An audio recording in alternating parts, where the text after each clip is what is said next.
The Philippines isn't just about stunning beaches and warm sunsets. It's also home to flavors that speak to the soul. From the tangy comfort of sinigang to the crispy temptation of pork sisig, food in the Philippines isn't just eaten, it's experienced. And that's exactly where today's story begins. Welcome to Stories by King Chico. This is a true story. In the bustling heart of Tondo, Manila, street food ruled the corners. Vendors came and went, but one woman's name echoed through the alleys like a legend: Nanay Tess. She wasn't just any cook. She was warm, motherly, and always wore a smile that comforted like home. A woman in her 40s, she arrived in the neighborhood just 2 years ago, quietly setting up a humble food stall. She started with pork sisig, tapsilog, and sinigang. Simple dishes, yes, but there was something different about hers.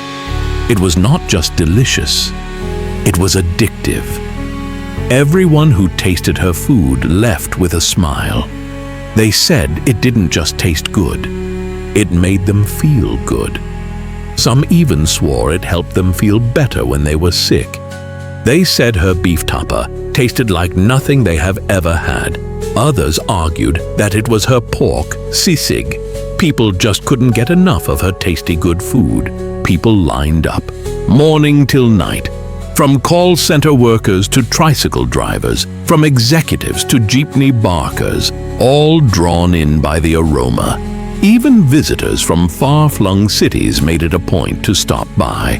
And if you were lucky enough to pass by on a Saturday night, you might catch Nanay Tess handing out free red horse beer to the neighborhood lolos. Soon she wasn't just a vendor, she was the queen of the street.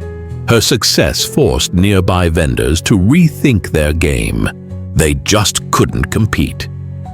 Her stall became a full-blown restaurant, though still too small to fit her growing fan base. But no one ever saw her shop for ingredients. She always had food. Always.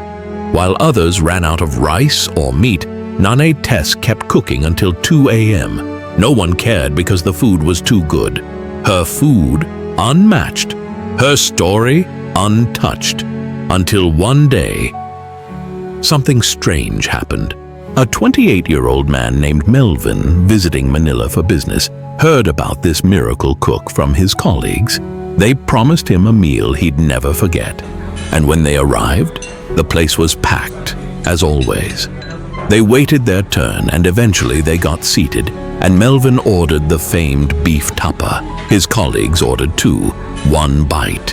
His eyes widened. This is incredible, he said, but also familiar. He cleaned his plate, ordered more. So did his colleagues. As they ate, Nanay Tess, as she always did, made her rounds to check in on her customers. One of his colleagues said to him, "Hey Melvin, that's the wonderful cook." Melvin smiled and stood up to tell her that she cooked just like his. His fork dropped, and he screamed, "Mom!" The entire restaurant froze. Nanay Tess looked at him and vanished, right there, in front of everyone. The crowd panicked. Some ran, some fell, some screamed. Others stood, paralyzed. People scrambled to leave. A ghost had been feeding us. Melvin dropped to his knees in shock, crying, "No wonder the food tasted familiar. That's my mom. She died in a car crash in Cebu 10 years ago." The crowd gasped. Meanwhile, the other vendors, they couldn't help it. They laughed quietly. "Back in business," one of them said. People gathered around Melvin to ask more, but he had no answers. The authorities searched the place and the apartment upstairs. Nothing. Nanay Tess was gone. The restaurant never opened again. The government took the building down, but the people never forgot. They missed her food badly, but they also knew now she wasn't what she seemed. Some returned to other vendors. Others started cooking at home, but the memory lingered. Because how do you forget a flavor like that? Moral of the story: some gifts come with a price, and not everything that feels like home is. Be careful what you crave, because the hands that feed you might not be from this world. And remember, love can linger beyond the grave, even in a recipe. If you liked this story, please subscribe so that we can bring you more amazing stories like this, or even better. If you have a story you would like us to bring to life, please email us, and we would bring your story to life in the most beautiful way. Don't forget to like, share, and subscribe to our channel. See you again on the next story.